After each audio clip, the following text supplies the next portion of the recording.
ভার্সিটিতে ভর্তি হবার পর এক সিনিয়র বড় ভাই আমায় ডেকে একদিন বলল, এই পর্যন্ত কয়টা মেয়ে খেয়েছিস? আমি সাবলীলভাবে উত্তর দিলাম, দুনিয়াতে এত খাবার থাকতে মেয়ে কেন খেতে যাব? আমি 3 বেলা ভাত খেয়ে সন্তুষ্ট। আমার উত্তর শুনে বড় ভাই আমার ডান্ডাল লাল করে দিল।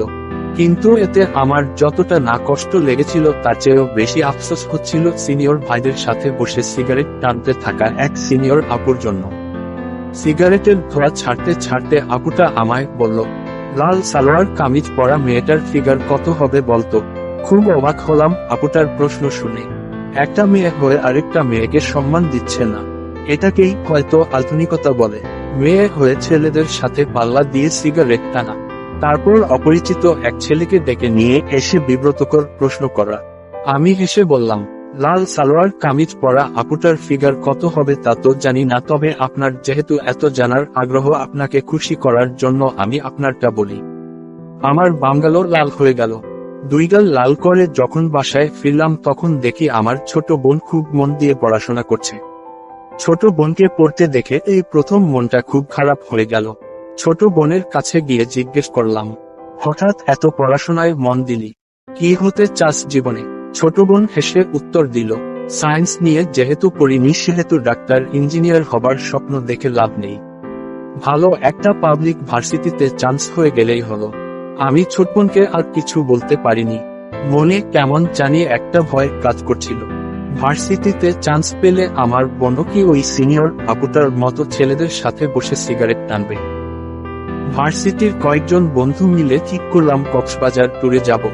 যাবার ঠিক আগ মুহূর্তে জানতে পারলাম আমাদের সাথে আমাদেরই ক্লাসমেট আরো 2টা মেয়ে যাবে।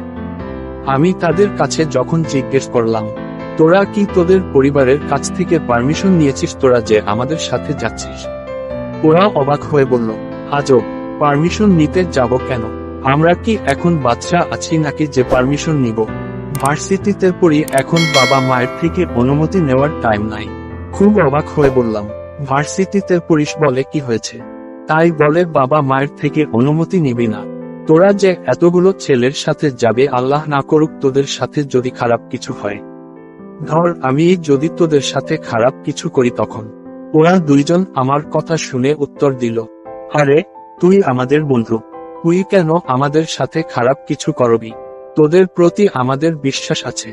আমি বললাম, বিশ্বাস তো আঙ্কেল আন্টিরও তোদের প্রতি ছিল, তাই তো এত দূরে পড়াশোনা করার জন্য পাঠিয়েছে।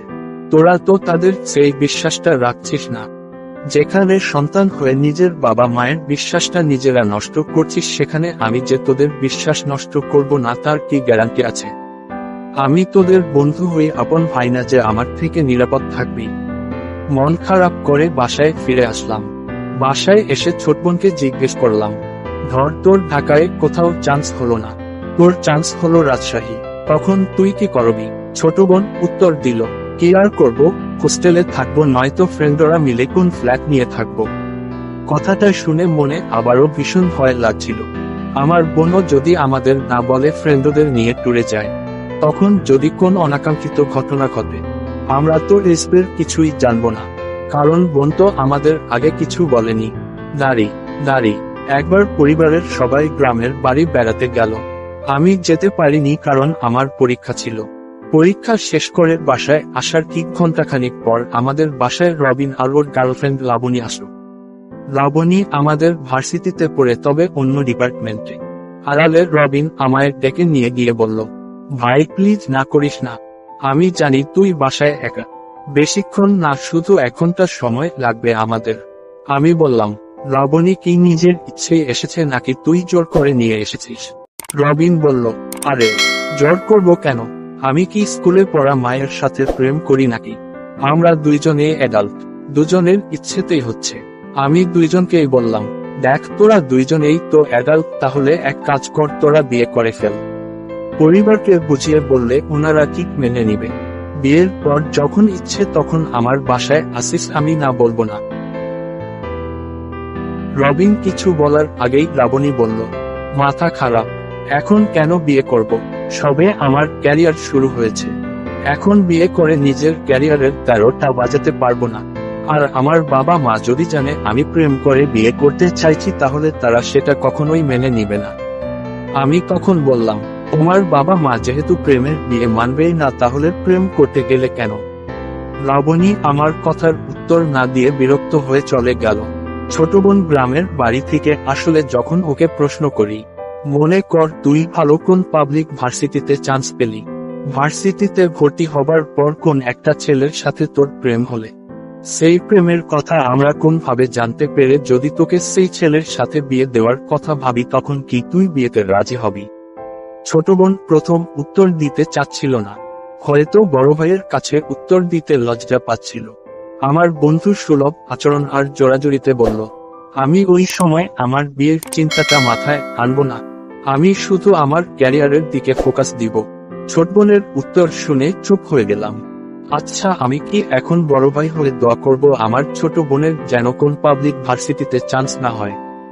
কিন্তু এটা তো উচিত হবে না। আমি চাই আমার বোনের স্বপ্ন পূরণ হোক, ও ভালো কোন ভার্সিটিতে চান্স পাক। কিন্তু ও ভালো ভার্সিটিতে চান্স পাওয়ার পর ও যে সেই বড় আপুর মতো সিগারেট খেতে খেতে ছেলেদের সাথে আড্ডা দিবে না, তার কি গ্যারান্টি আছে? সে যে আমাদের না জানিয়ে ছেলে বন্ধুদের সাথে ট্যুরে যাবে না, তার কি গ্যারান্টি আছে? হুট করে বয়ফ্রেন্ডকে নিয়ে হোটেল বা কোনো বন্ধুর ফ্ল্যাটে রাত কাটাবে না, তার ঠিক আছে? এই ধরেন সে প্রেগনেন্ট হয়ে গেল, এমন কি হচ্ছে না?